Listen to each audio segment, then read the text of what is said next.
All right. Peace, love, and power, family. Peace, love, and power. Race first, BB Fahodie. This is Team RBG coming with another live panel discussion hosted by Code Enforcement, where we know that commitment outlasts doubt and excuses. Today, we want to continue conversation in our Black State of Emergency campaign. Team RBG knows, and we believe that we have to sound the alarm that we are in a Black state of emergency um, here in America and abroad. And so we want to hold vital conversations for our community to build on. If you would like to connect with Team RBG, get some more information on the Black State of Emergency, you can check us out online at www.teamrbg.com. You can also follow us on social media, Team RBG. Just look for our Team RBG logo. Also, if you need to have direct contact with any of us, members of Team RBG, you can reach us at teamredblackgreen@gmail.com. So today, our conversation is is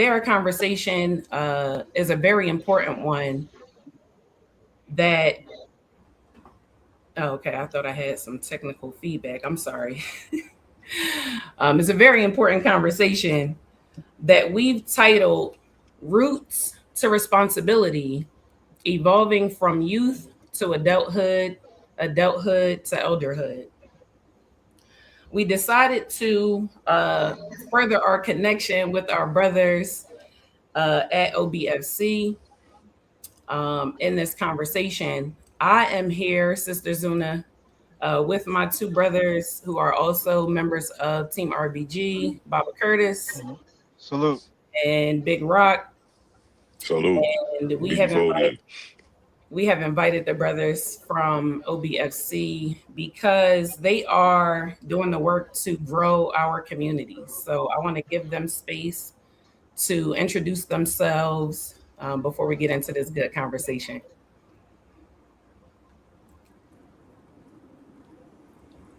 I guess I'll go ahead and go first then. I usually start by saying peace and blessings, but I'll start by saying peace and Black African power. I appreciate the opportunity for you all to have this conversation with us. I'm looking forward to it. I've been looking forward to it all week. I think that it's a very important conversation. But before we jump right into it, my name is Brother Bilal Munir Rahim, and I'm 1/7 of the squad.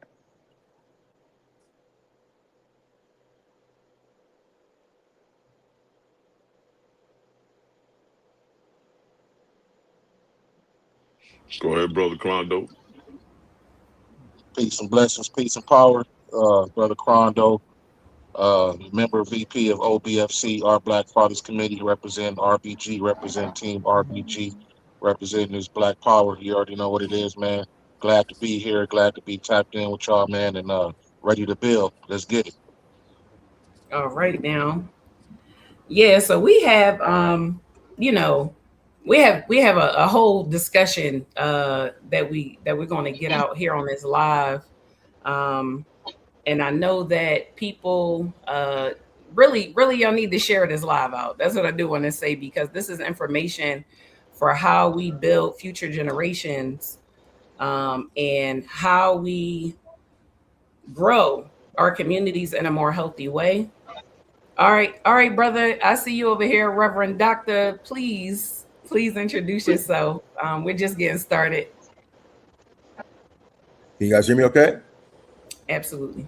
Hey, peace and blessings, everybody. Thank you for my introduction of my name here, Reverend Dr. Thurston and Smith here. I'm a social behavioral specialist. Happy to be here.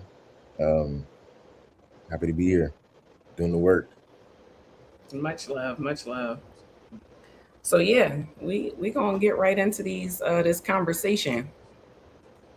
And our questions really are for any of you to answer, all of you to answer. If you feel like you have something to add, please feel free. First, um, can one of you explain what your program looks like with our Black Fathers Committee for rites of passage? Yeah, we had the RBG Youth Leadership Initiative, which is a 12-week program where we were meeting up in person every Saturday morning to the afternoon, and then every other Thursday virtually, where we were going over each week is a different curriculum. Each week we also had different speakers and presentations done. Um, we had brothers come in from the community to talk about the black firefighters. We had brothers come in and talk about financial literacy. We had brothers come in and discuss martial arts and gung fu. And then we gave our input regarding conveying knowledge itself. Uh, every week we started out the classes with a Black History fact, just to get them familiar with their ancestry. You know, not just the normal ancestors, but the ancestors that are not talked about as much.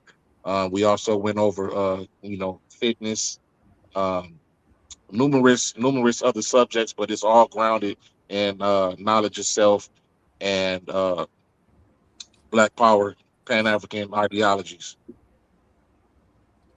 That's beautiful. That's beautiful. Absolutely needed. That's for sure. So I will ask, why do y'all feel like rites of passage is necessary in our communities? Why is it necessary? I believe that it's necessary because it's the precursor for manhood. So it kind of like sets the ground for manhood, but it also gives our young men some direction. The other rites of passage that's very popular in our community is prison, right? So a lot of the times you go to jail or you go to prison, then you've accomplished that rites of passage and you've gained a certain type of respect within our community. But we want to like continue to control the narrative and say that there's other things that we can focus on that push you towards manhood that will allow you to be a little bit more successful when you get there, while also not ignoring the fact that you're a black man that comes from the lineage of the original family. So I think once we get that understood and creates that the power, the motivation that they need to continue on, then it's a little bit easier to do some of that work. But I think the rites of passage itself is very important because we don't have anything else that's collective that says, hey, this is how it's done. And that's very important for our communities. So we don't have anything or anyone to tell us from fatherhood to manhood, this is how it goes.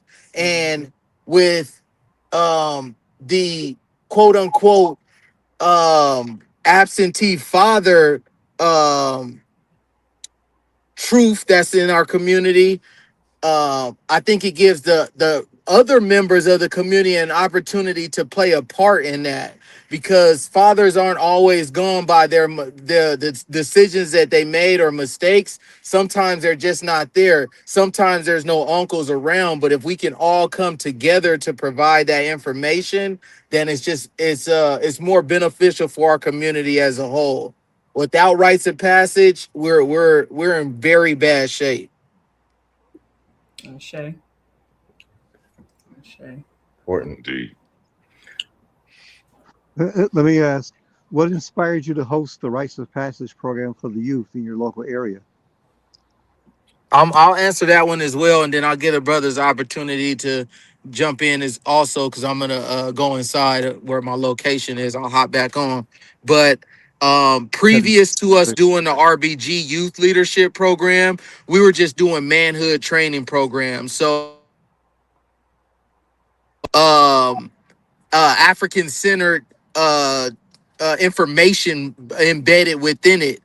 But once we got within the actual work and serving the community, we're trying to figure out different ways to engage and approach the situation. And basically we went back to the beginning. So we had to figure out exactly like what's going to be the best way to have an impact, and it's to get these young men to understand the greatness that they come from. So we've always done manhood training programs serving the youth. We're up to like some of us are up to about a decade of doing that work, which isn't that long. I'm definitely not saying it's a long time, but it's some time to have done it and make some adjustments to make it better. Is it something that's just directed primarily toward the young men, or does it include the young ladies as well? It was directed specifically with the young man in mind. There is a program here that is for the young women that's been catered by Sister Fatima here, which is one of the elders in the community, and her program is called Blueprint for Womanhood, which is African centered for the young women. However, our particular program was specifically designed for the young Black kings in mind.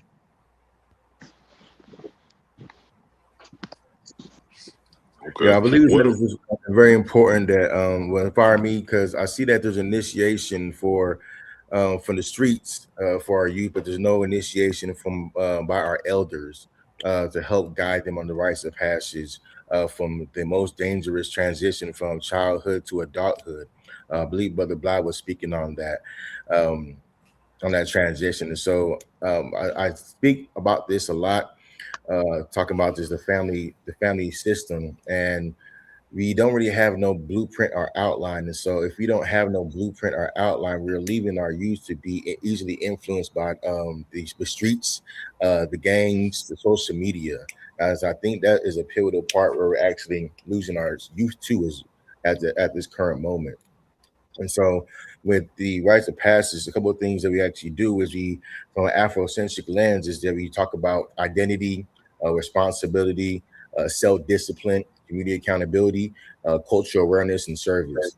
With OBFC and this methodology that we're teaching, really starts with like awareness, alignment, and assignment. That's beautiful. Let me ask. I see. Just before you ask, Rock, I'm sorry.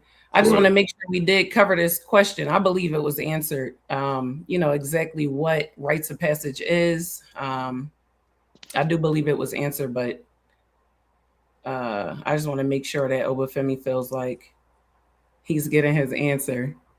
Go ahead, Rock. Nah, ask that question from Obafemi. Can y'all explain what the rites of passage is, like a working definition?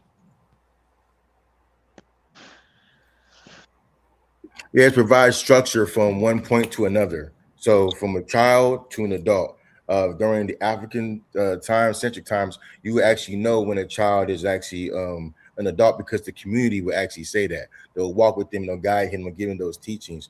Because we're not living in that current time, and our village is so spread out, the rites of passage is to give you give you steps and give you guidance for every step of the way, because our titles and our names and changes multiple times from a childhood, right? You have an infant, you got a baby, you got a toddler, you have a boy, you have a girl, you have a young boy, young girl, you have a teenager, you have a young adult, you have an adult, you have a mom, a dad, an uncle.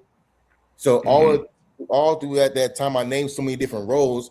No one actually gave me no PDF, no email, right? No training. For us to have jobs, before you start a job, there's a training, there's a manual, there's an SOPs if you're in the military. But for our culture and raising a family, there is none of that. So when you can look at that right there, you can see the dysfunction, that no one really doesn't know what to do. and the expectation is that we're expecting them to know what to do, and then faulting them when they make the wrong decision, but never seeing and sitting down and asking the question, did anyone thoroughly educate you about who you are and what is your responsibility for all those roles? Hmm. Indeed. Um, so what are the most important things you want the youth to walk away with from participating in your rites of passage program? Yeah, I answer that. I would say for me specifically, just being a proud, smart black man. A lot of times in our culture, it's cool to be street, or it's cool to be, a dope boy, or it's cool to be, a crip or a blood. But just instilling in them the fact that it's cool to be a smart, proud black man, recognizing the power in our lineage. You know what I'm saying? Like recognizing that where we come from, recognizing that we've been bamboozled to believe that we aren't the original man, that we didn't invent all these things. You know what I'm saying? Like just guiding them back to the roots that we come from, and then moving on with a empowered mind. You know what I'm saying? That's what the main thing is for me. You know what I'm saying? I was raised in that, growing up. However, I didn't really embrace it until adulthood. I just felt like if I would have embraced that earlier in life, I would have hit a different trajectory. You know what I'm saying? And so Indeed. that was one of the main things for me. All right. The second part of that question: what what's what do y'all teach specifically that pertains to good character and integrity? Um, I would say regarding that, just standing on your word. You know what I mean? Standing on what you do, what you say you do. Um, protecting the protecting our black women. You know what I mean? Moving with integrity. Um, recognizing our community, whether it's not necessarily geographically, but socially. You know what I mean? Recognizing our community, and then moving with intention. Yeah, just piggyback more what Brother Crondo was saying is that the important thing is the greatest lesson is character who you are when no one's not watching you, and Mm, I think that's very important, especially for our youth. Is what do you do when things are difficult? Like I said, keeping your word, accountability, respect for yourself and others, and living to the principles instead of the emotions. At least know it just takes one split second of you not being consciously aware of your emotions for it to all go down the drain like that, especially within in our youth. So it's important that we talk to them about character and responsibility. I know, Blah's back on, so I don't want to take too much of this part because he talks about discipline, responsibility, service, and on top of that, legacy. Conflict mm, resolution.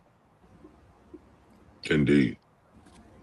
Yeah, both of those answers are spot on. It's just overall emotional intelligence, giving them different methods to express themselves, whether that's through art, whether that's through martial arts, creative arts, performing arts, and just really engaging on some of the talents that they already have, and just showing them how to express those emotions through those talents.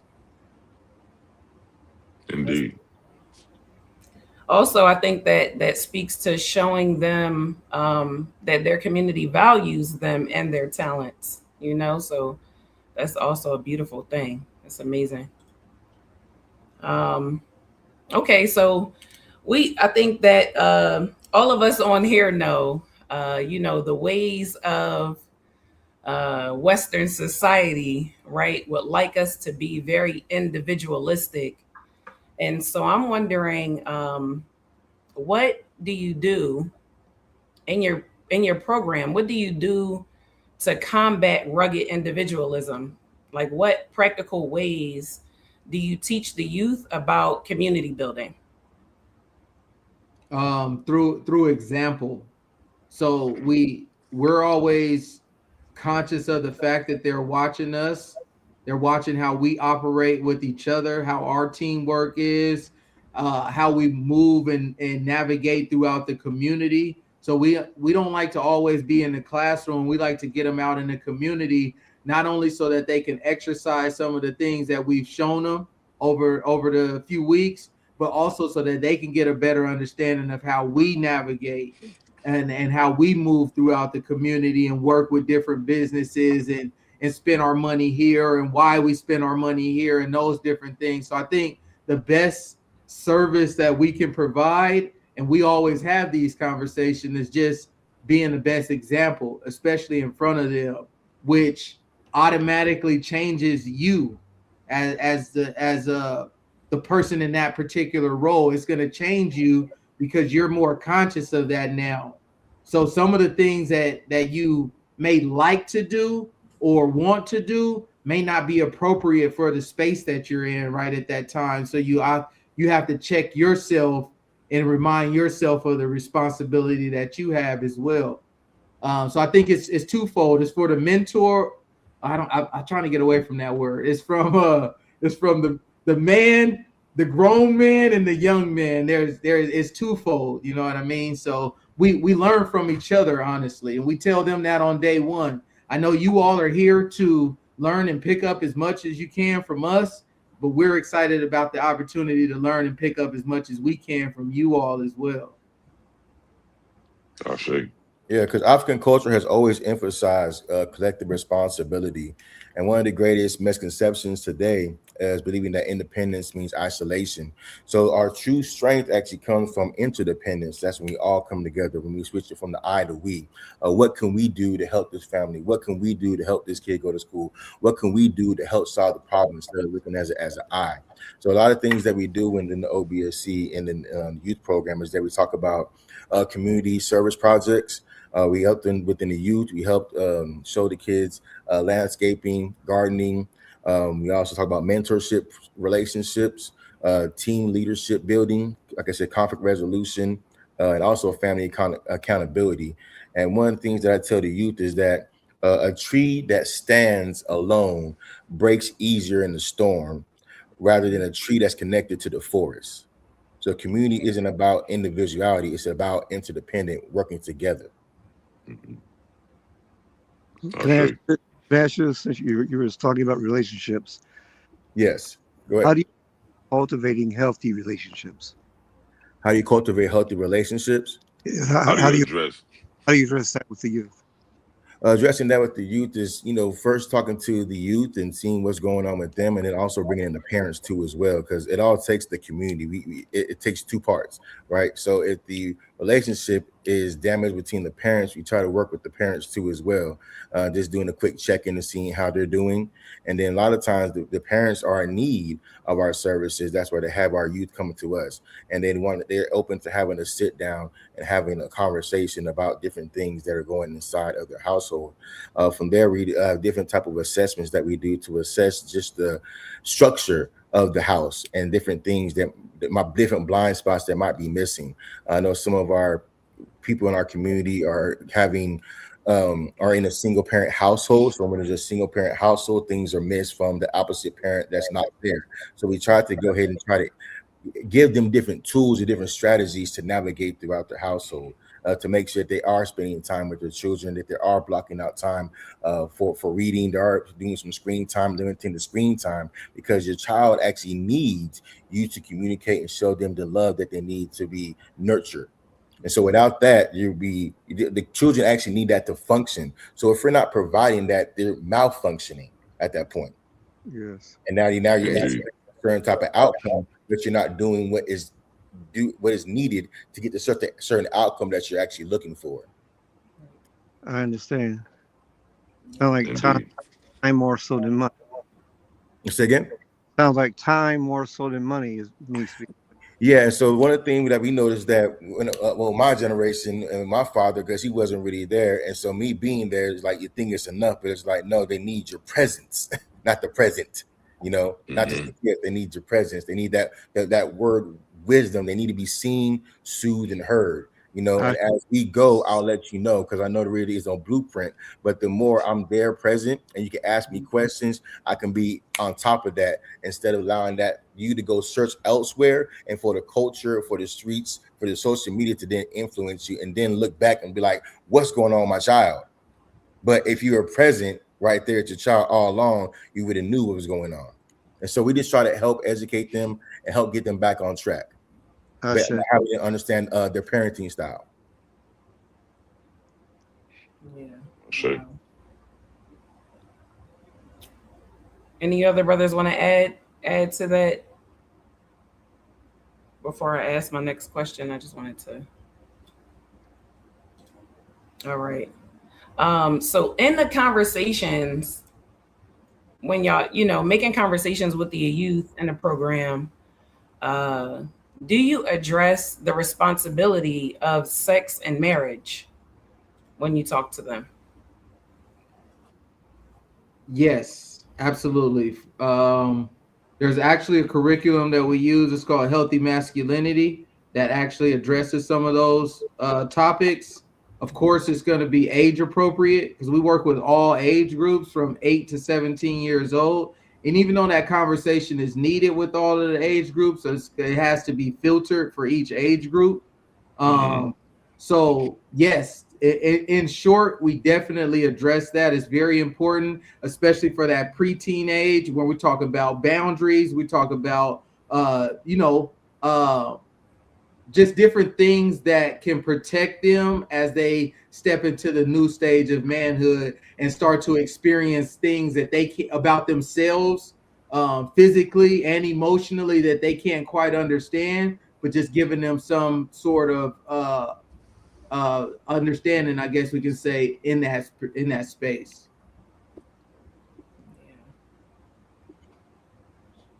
So absolutely, we do. Avoiding the conversation does not protect the youth. Preparing them does. Indeed. Indeed. Past the mere physical act and what it carries emotional consequences, psychological consequences, spiritual consequences, financial consequences, and family consequences. This is very big. We don't at every age, because they have social media. So you're thinking because a kid is young, they don't know, they know. They have the conversations. It might not be your kid, but the kid at school that doesn't have a parent is talking to your kid about sex. Yes, sir. Google, what does this mean? What does that sir. mean? Type this into your phone. Type this into your tablet. Look this up. And when you're gone and not monitoring your children is looking this information up and being exposed to sex. So as soon as possible, there is no age limit. As soon as they can get, as soon as we talk to them, we can talk to them. And these give them not the full, but at least peel back the onion and spark and give them the spark to let them know what sex is, what needs to happen. So we definitely do that, because marriage is definitely a true commitment. Indeed. Yeah, and that's another thing that we walk in an example of as well is they see us as men who are married or have significant others that we hold to a high standard, and when we have those conversations just about girls and different things, they're sometimes shocked at our answers because it's not what they thought it was. And when we tell them, like, we've been there and we understand that, and it's like, oh, okay, like nobody's never told me that before. So we definitely have to have that conversation. We never avoid it. We first off by saying that we want to be interested in a black woman off tops. That's how we start the convo. You feel me? Right. We started off like that. You know what I'm saying? And then, what do you like about black women? And then some of them was like, "Oh, I like what you want." Like, nah. You want this is what you want. We break it down. We break it down in real time. You feel me? Right. And you have to have these real conversations because, like, we don't have all the answers. I'm not no MLK type person. I'm a regular dude. I'm a community uncle. So I'm gonna have these conversations with you, in regards like I'm Big Unc. I'm gonna give you the game and the jewels that I personally didn't get, because at the same time, we didn't have those jewels and we was out here rolling the dice, man.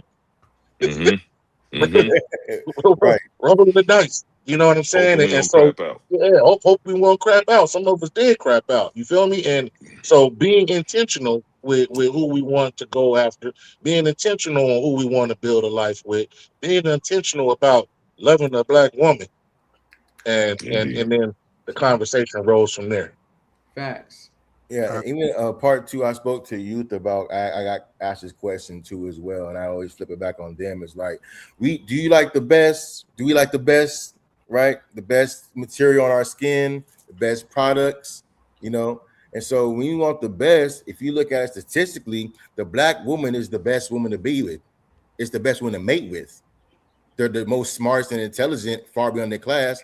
They're graduating and all the other benefits that come with that. So if you're looking to mate, right, it should be with a black woman, and it should be about marriage, because marriage is approach to the full commitment, right, to the black woman. So if you really want the best outcome as a black man for your offspring, for your children, it would be mating with the righteous black woman. Indeed. Bars. Ashe. Indeed. Ashe. Ashe. Big Ashe. So in going into adulthood, and going into elderhood, how does OBFC classify a person as an adult in an African-centered perspective, from an African-centered perspective? I think it's based around responsibility, how well that they are navigating their own personal responsibilities and accountability also. So I know those two words are kind of cliche because they come up a lot, but they are very important for manhood. So I'll leave it at that for starters. Also, what their goals and aspirations are, especially for the, 'cause, like you said, we have children from kids that are 8 and all the way up to like 17, but ranging from that 15 and up um, area. We had those conversations like, what does the next 5 years look like for you? What does the next 3 years look like for you? What do you want to do with your life? Do you want to go to college? Do you want to learn a trade? Do you want to start a business? Do you want to be self-employed? Like, what do those goals look like? What do your goals look like as far as when you feel you're ready to start a family?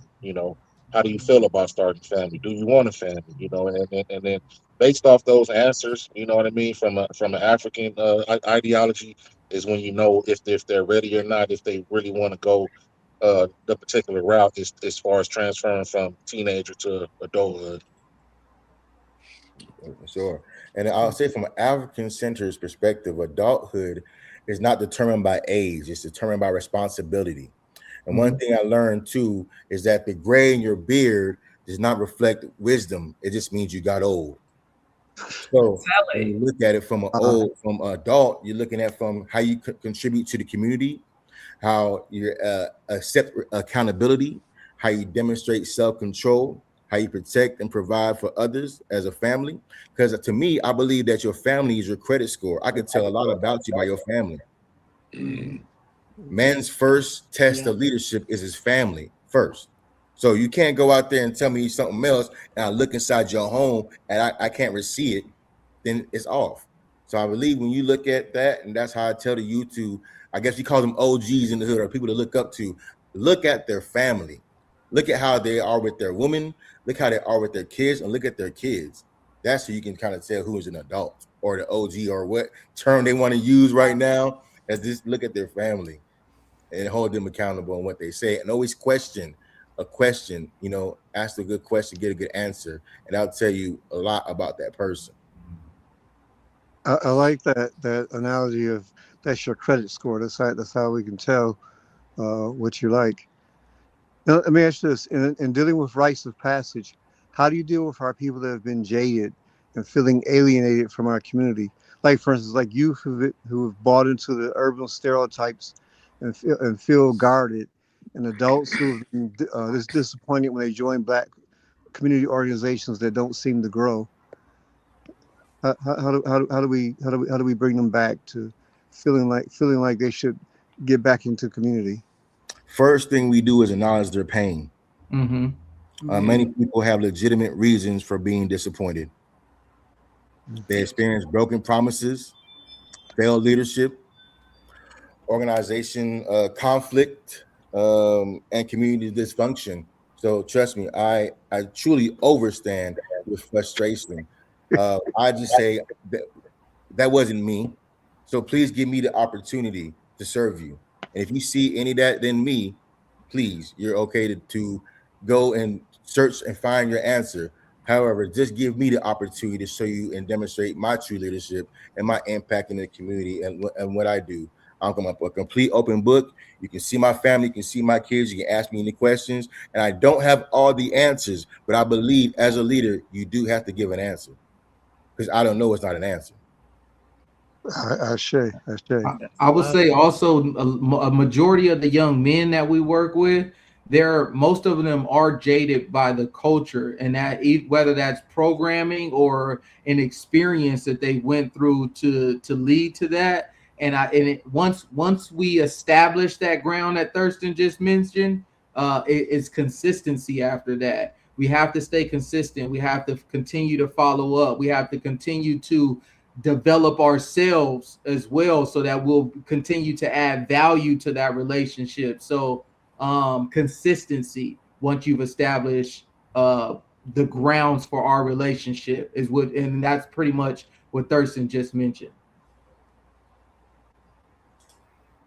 Now, when you say consistency, you're talking about consistency in the presentation of the ideology of community, or what can you just give me some more detail about that, please? Yes, sir. Great question. Clarity question. So consistency, and yes, the example, but also the consistency is to continue to show up for them, because that's what typically the jadedness is coming from. It's because people, it's abandonment issues. People have came into their lives and left them hanging when they said that they had their back. So getting around that, establishing that ground first. Hey, we're starting from scratch here. That wasn't me. But then staying consistent and not allowing yourself to fall into that category. I think what helps you to not fall into that category is not being so judgmental about that experience that they may have with that other individual that you may not know. We don't know what happened there, but this relationship that we're starting, I can tell you what I'm capable of doing, what I plan on doing, what my intentions are, and I'll stay there. When that changes, we'll have another conversation. Communication and consistency. Let's add communication to that, so we're always on the same page. Thank you. That's beautiful. Y'all surely sound like men as servant leaders in the community, and I'm really enjoying this conversation. That's amazing.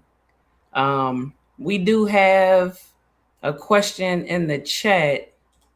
I want to share. It says, do y'all address drug and alcohol use with the youth?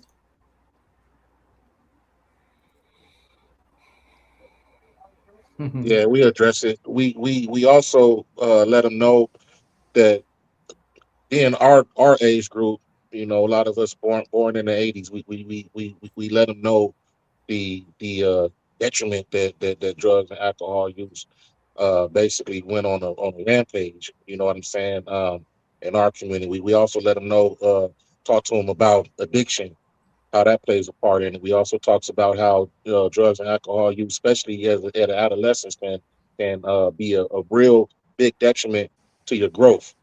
And we also talk about, from our own personal mistakes in the past, and in the communities that we grew up in, family members and friends and all that stuff that is kind of like cliche, but it's the real deal. We let them know that's the road that you don't want to go down, and it's very hard to come back out that hole once you're deep in it. We don't necessarily have like a curriculum per se, but we do have those conversations on definitely that needs to be avoided. Yeah, we address it as we see it needs to be fit. Like it, we're always watching. So if we see something, then we address it with that particular individual and not out loud, unless we feel like this needs to be a conversation with everyone. which we'll probably always do like in that first day or two. But like afterwards, if we see something, we start, you watching, you start paying attention to certain things, and we'll address that as a one-on-one. But I think the space and the energy that we've been able to provide doesn't leave room for that. So even if we see it and we address it, it's usually corrected shortly after that, because they don't want to come into such a peaceful space that's growing and feel like they're not growing. Yeah, I definitely do have those one-off situations, and so how I approach it. If I'm talking to one, I'm talking to all, because I don't want to put that young kid on blast to have that question. So it might be something that we might have during the downtime, or any kid, or having just a conversation just about drugs and alcohol, or things that they might have heard lyrics inside the music. And then have it bring it back to, just some do's, don'ts, and consequences. I know one of the things that talked about, it's kind of like kind of a thin line, right? Because there's so many things that are going on, and so many things that are medicine, and what is not medicine, and what is a drug. So what are you talking about when you say a drug? Because that is actually medicine. It's some people abuse the drugs, right? The Rite Aid store has drugs, right? When you're sick, you're gonna take some cough syrup, some cough medicine, right? That'll be looked at as some type of a drug if you abuse it. So you guys have fine line you have to watch when having that discussion. Definitely alcohol, but definitely having the discussion though. Yeah, like if a parent comes to tell us something, we'll have that discussion with them sidebar, but we'll also bring it to a larger scale with the youth. And from my standpoint, it is on it. If you always want to be on point, in my opinion. Always want to be on your square. You always want to be tunnel vision on what you're doing. And when you're not, when you're doing with drugs and alcohol, especially the pouring the two and the four and the lean and the whatever all that BS that they doing, man, they're not on point at For all. sure. Can I ask you this?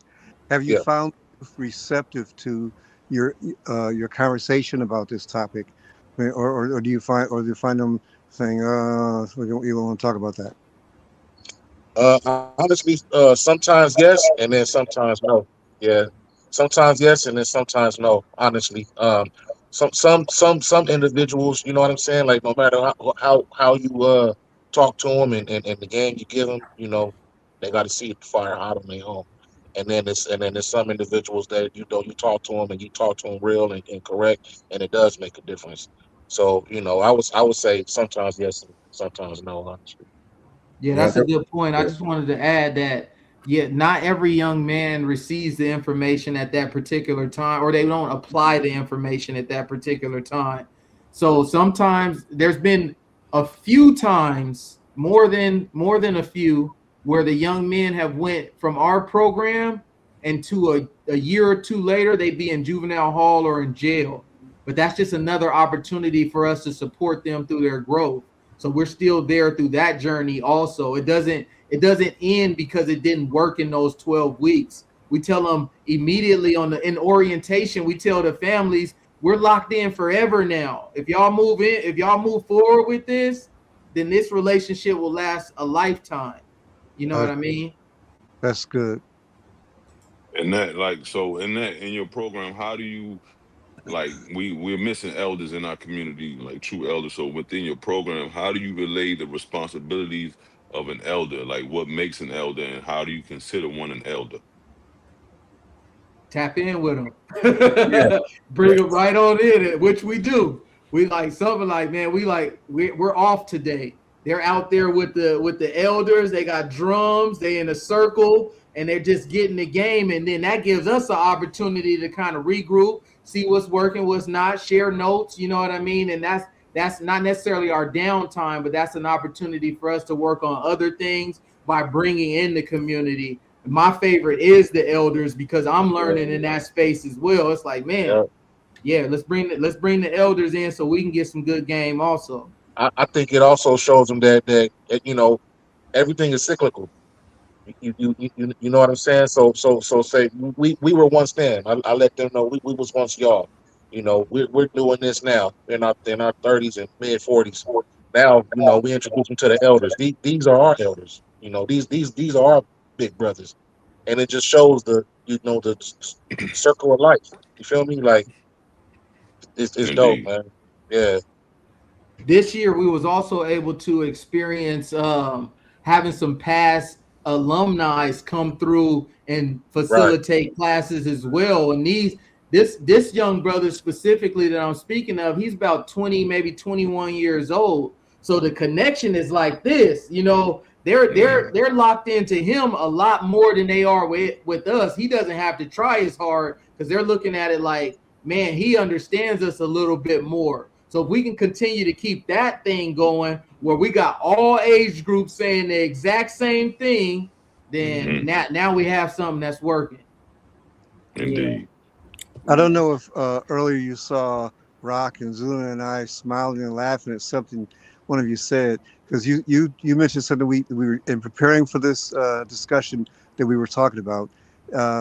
Gray and the age doesn't make you automatically an elder just because you're older. How do you feel in reference to those that are older but they need to be able to how do you have a way to help them transition into being elders and not just old?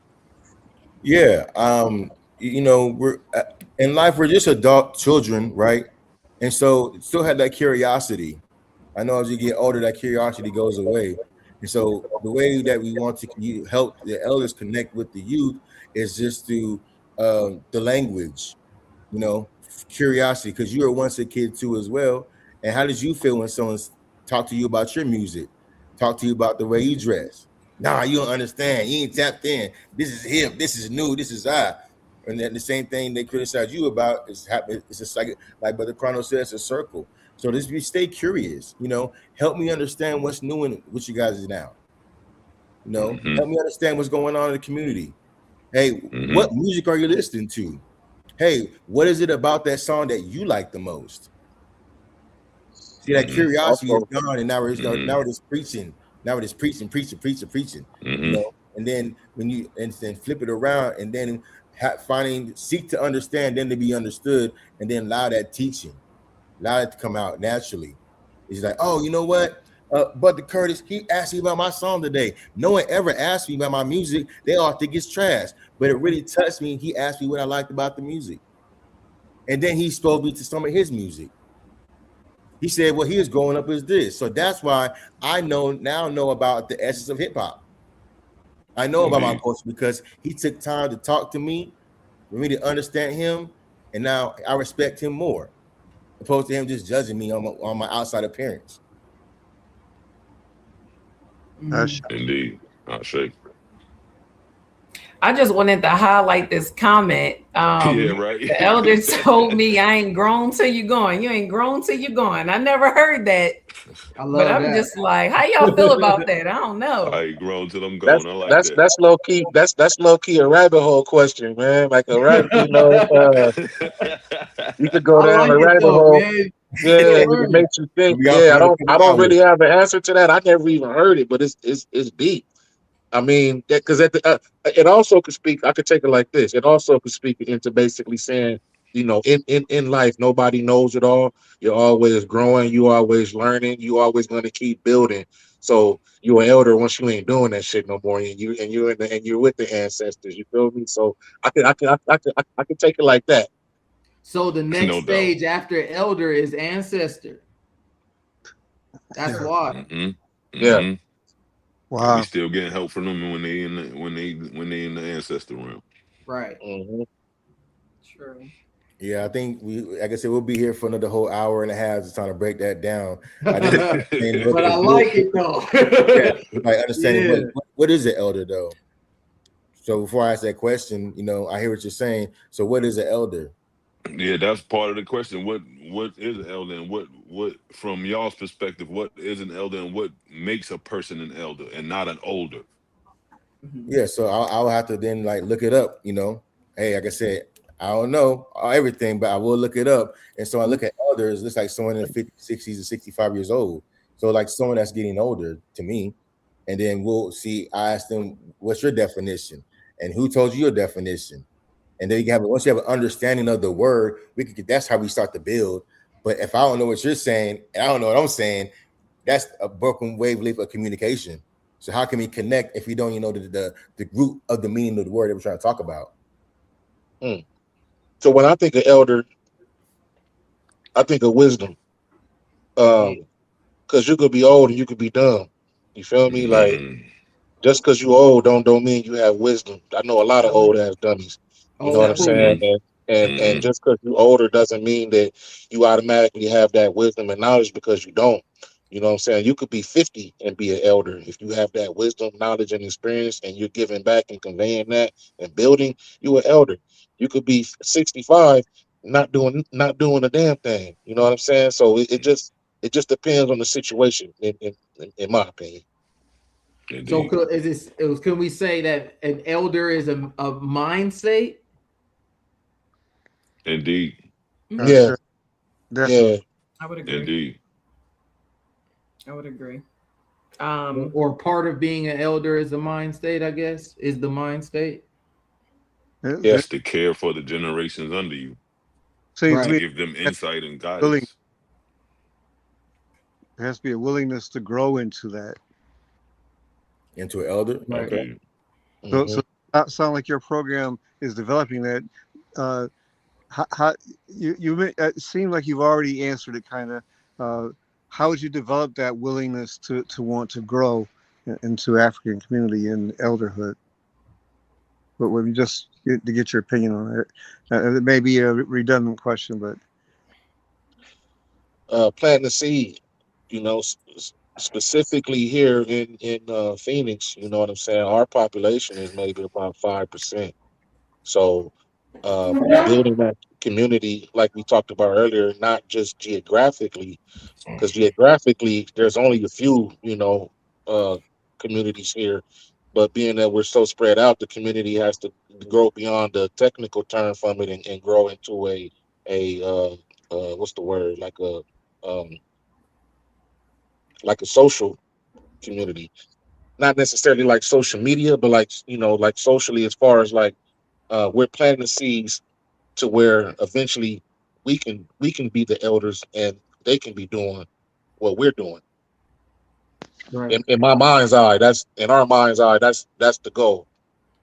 I want to come. I want to come and play the drums, man. While y'all dictate these classes, and I sit back and I'll be sitting there full and just thanking the ancestors, and thanking my creator that this shit's still going on. Yeah. 100%. definitely. Yeah, I think for the elders part too as well, definitely the people that we bring into our space are vetted too as well, because you don't want to just have anybody just come into your space because they show up and, like I said, they just have the gray and the beard, and we're supposed to then automatically give them the respect. And I was told that that's earned, not automatically given, and that's how you get your respect. And so going back to what you said about the elder, and I looked it up, saying it's someone at great age, seniority, or higher ranking. Yeah,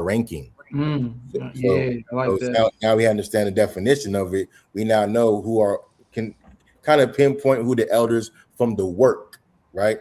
The work is first. That's how you get inside this space. And I was the OBFC has already been started, and I came in a little bit later. But the way that Brother Crondo and Brother Blau welcomed me in, it wasn't just because they knew me, because I knew them for a very long time. It was because the work I did.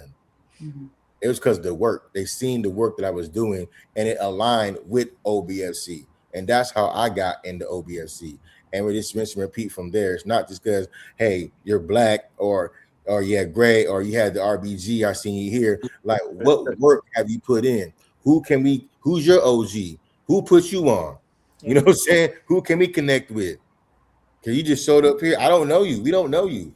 And real recognize real, and you don't look familiar. So we need to who you are. You know what I'm saying? Show up to a community build. Show up to a couple of our events. If you had no one to vouch for you, and then we'll judge you off the work. Indeed. Yeah, that's usually any elders that we invite into these spaces are typically ROGs. So we're just, we're sharing the love and the energy of the youth with the elders also, because they need that to keep going also. So we're sharing the space also with our mentors, and so that they can continue to pour into us also. You know what I mean? Yeah, for sure. Great. Indeed. That's beautiful. I had a question earlier. We just, we in the flow of the conversation. I do want to say, if anyone else is in the comments, they have a question before we start to wrap it up. Please post your question. But I wanted to ask, what is the conversation like around like seeking mental health help, right? If you have a young man who's struggling with his mental, maybe with just stuck in a certain perspective, right? What's those conversations like with the young men? It's some of the stuff that Thurston mentioned as far as the evaluations and working with the parents as well. If we feel that it's out of our will, then we partner with the Black therapist in AZ. So that would be the next step for in that particular situation. So again, it goes back to we can't necessarily do everything, or we don't necessarily have all the right answers, but I know someone who does know the answer, or I know how to find someone who does know what we need. Okay. That's Yeah, beautiful. we tap into the community regarding that because, like you said, we're connected with the Black Therapists of Arizona. It's a whole coalition of Black therapists in across the state. And sometimes, if I do, and we talk about mental health, like it's okay to seek therapy. We tell them that some of us have had it done, have experienced it before. Mental health issues are real. It's not necessarily stigmatized like how I was back in the day. And we'd have those conversations with them if need be, that it's okay to seek that and go. But I would just personally uh, say that I would go to one that looks like you. Conversations Yeah. are different. And also speaking to that too as well, um, for me being a social behavior specialist, right, dealing with mental health, sometimes it really isn't you going that deep to seek a medical professional. We definitely gauge it, but sometimes talk therapy is the best therapy, and it works, right? So just having a conversation with the youth sometimes doesn't need to go that far. It's just like you're depressed or you're having a bad day. It's like getting to the behavior, what's going on, and it's just like I feel this way. Well, what makes you feel this way? Have you always felt this way? Was there a time that you didn't feel this way? So just from our short conversation, we can kind of get to the root, because when you go and talk to the professionals, they're going to diagnose you with a medical diagnosis. That's going to be on your medical file, on your record. So I know everyone's talking about therapy, but as a professional, I'm seeing it, and that's what happened to me. Because I was vulnerable with somebody, they labeled me with a mental disorder. Right. And so because I'm a student, I had to then pull up certain doctrine and push back, because just from a conversation, you can't fully diagnose me from a 2-minute conversation, from for an hour conversation. It has to be my work, has to be my personal life, has to be my friends and family, it has to be everything has to line up to me to have this mental disorder, which they're claiming I have even with the book. Yeah. But like I said, sometimes we can talk to you and then say you just have bad behavior patterns. You have to change your behavior patterns. If you're overweight, what are you eating? Stop eating that. Do you know the right things to eat? Do you know the right fruit, the right nutrients? Like we can do a lot of preventative stuff right now with the wisdom and knowledge that we have in our community to reach to the youth. You don't have to go talk to these other people, because I know what they're going to do as soon as you go talk to them. They're going to diagnose you, because that is what therapists do. They're going to diagnose you with a mental disorder, depression, PTSD, anxiety, stress. So what's going on in your life? Oh, okay. Hey, you might need to go for a bike ride. You might need to do some fruit. And so Brother Crondo and Brother Blau, or when we have our OBFC fathers call, that's my therapy session because they give me the real. And I know sometimes within therapy, they can't give you the real, they give you what's off the book. And sometimes, especially Brother Crondo, he's a straight shooter. He'll say, hey man, you need to go outside. Man, you tripping. And that's what I needed. You know what? I am tripping. It is not that serious. Outside the house, and then reflect, and then come back to it with a different mental state. I was really tripping. They drank all the juice, and I was mad about they drink all the juice. Well, can I just go buy some new juice? Okay. No, that's beautiful. That needed to be said, though, right? Because they will diagnose us with a condition that we had to take some kind of medicine and throw us off more mentally. Right. Yes, right. Yeah. So indeed. And with the young men, most of the time we can overcome these situations with conversation. Indeed. And that's sometimes they're just not comfortable speaking with their parents, and they need a mediator. They need somebody that's there that they can kind of like speak through. And believe it or not, parenting is hard as right? The parents need that mediator sometimes as well. They're like, man, I can't, he won't listen to me at all. But when you tell him, now he's listening. Cool, I got it from here. You know what I mean? Indeed. Yes. We had a question. Go ahead, Brother Curtis. No, I was saying that I was agreeing with you saying this. I'm saying it's great. Sounds great. The question says, how do you recruit youth, and are they mostly low or high risk youth?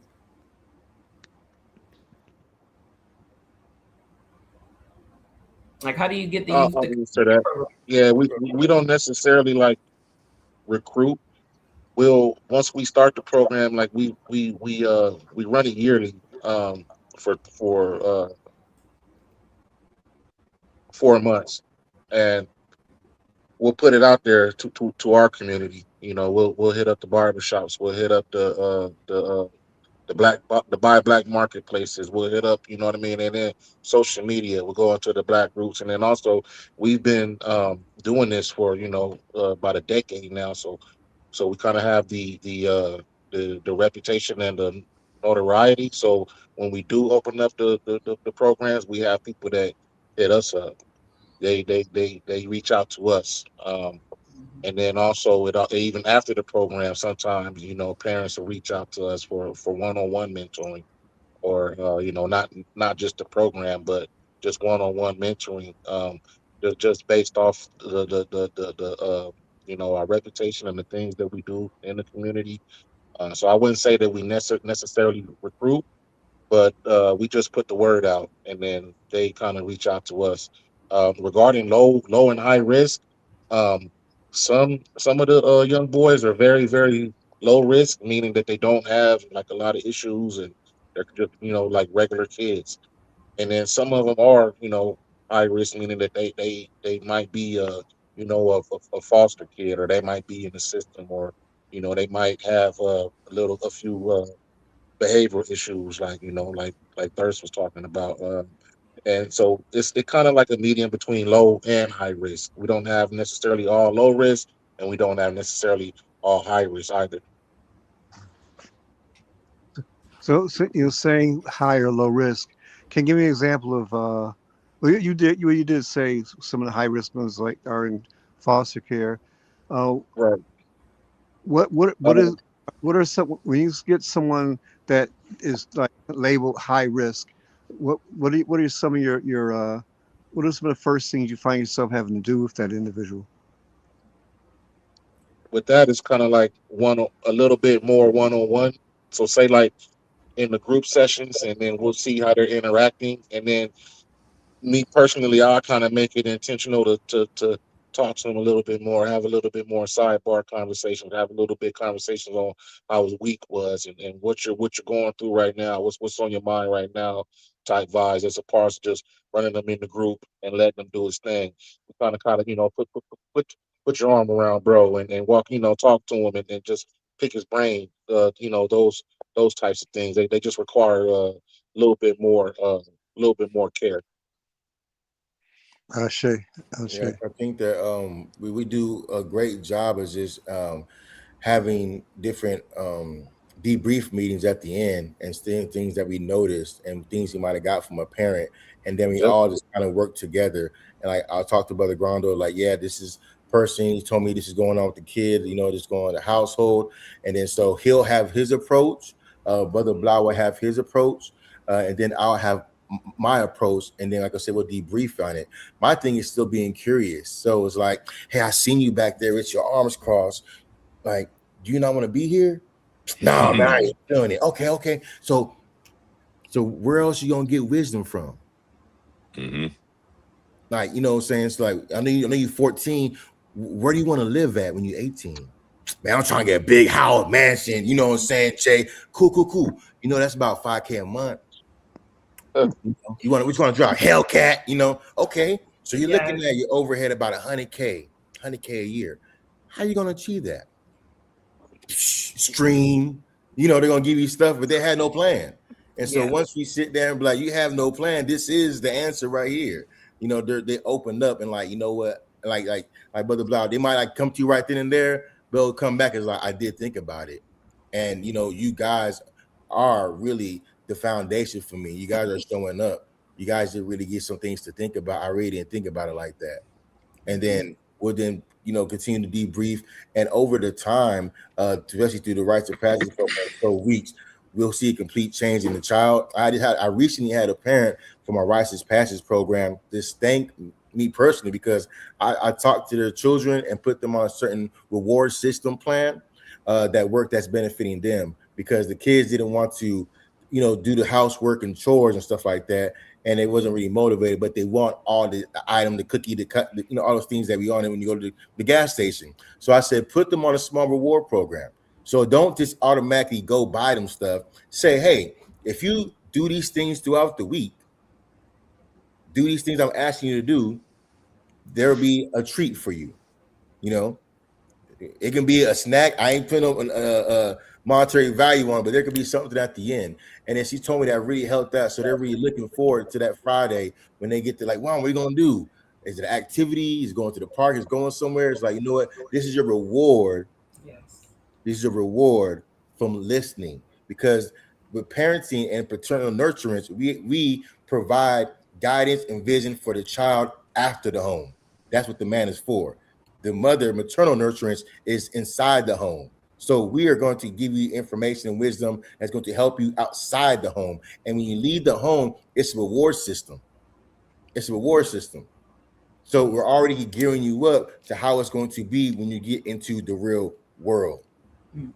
Ashe.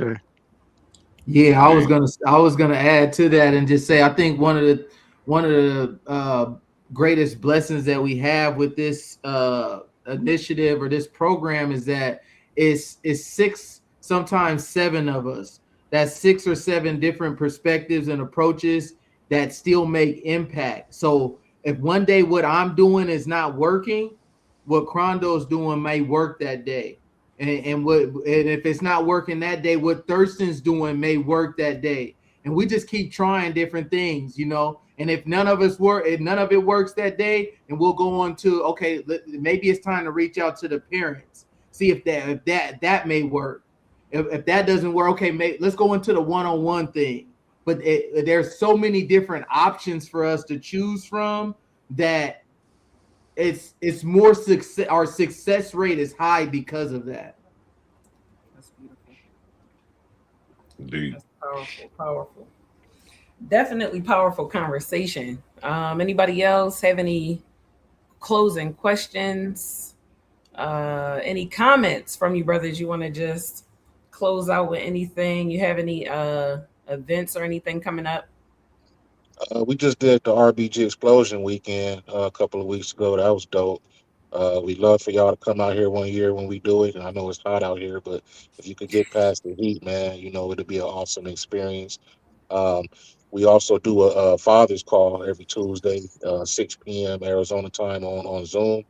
And that's not necessarily for fathers. I would just, Black men's meeting that we do. You know, we discuss fatherhood, talk different topics, you know what I mean, and just kind of build for an hour, depending on the conversation. Sometimes it can go longer, but we've been doing that for about 5 years now, every Tuesday night. And you know, we'll just keep building, man. And I just want to say shout out to Team RBG, where we give thanks for y'all always rocking with us, and we're happy to be the Arizona chapter of Team RBG, man. And whatever y'all got going on, let us know, and we'll keep pumping it as well. Shay. Big Oh, shit. facts. All right. So how would people get in contact with y'all? What's the best way? You can give out your individual information for the organization, however you like. Well, of course, you can always go to our website, obfconline.com. That's where you can find all of our programs, a lot of our music, just different information about how the organization was started. So OBFC Online, our Instagram is obfc.az. Our Facebook is Our Black Fathers Committee. I think it's the handle is Black Fathers Committee. But I think the website is going to be the most universal option because you can get to everything from the website. So let's just start there. My individual IG is Martel Cartel _. But yeah, that's what's up. Like Crondo said, I appreciate the opportunity. We fully in support and grateful to be members of Team RBG. We were happy to have you all come on and support us throughout the program this year. Mm-hmm. The young men were asking about it on Saturdays when they were upset when they missed Thursdays, and you know, because it was a pilot program for us. So us collectively will continue to get better with that over the years, and I'm looking forward to it. That's Oh, for shit. sure. Okay. Brother Thurston, you have any contact information?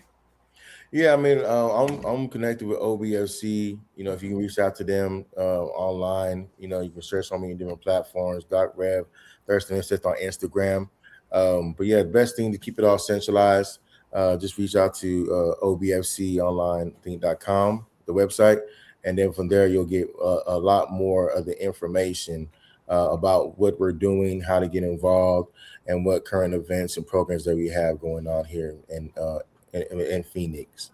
So yeah, just tap in with us for anyone that wants to support, have any questions, go ahead and reach out to us, book a consultation. It's all good.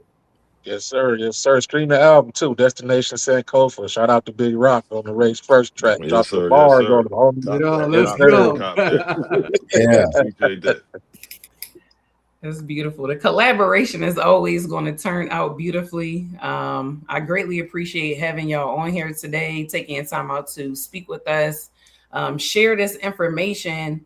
I hope that anyone watching will forward this on to, you know, even just some doers, some brothers that are doers in your city who can take on this same task, because it is something that we need moving forward in the future in order for us to have more cohesive community. You know, they're building healthier households. This is something that's going to change the dynamics of our households in our community. And so we absolutely need more of that. So I greatly appreciate y'all coming on here to share this information. Everybody subscribe, like, share this live video. We are here. This is a part of our Black State of Emergency campaign with Team RBG. And it's hosted by the Code Enforcement Committee. And we want y'all to stay on code. You got to stay on code, right? That's a part of these conversations we're having. Doubt and excuses. Yeah, say that again, Rock. Say that again. Commitment outlasts doubt and excuses. And we Code. know that. We know that to be true. So stay steadfast. I appreciate y'all. I want to say race first. Peace and love. Be Race before first. yeah. Power. Great job, guys.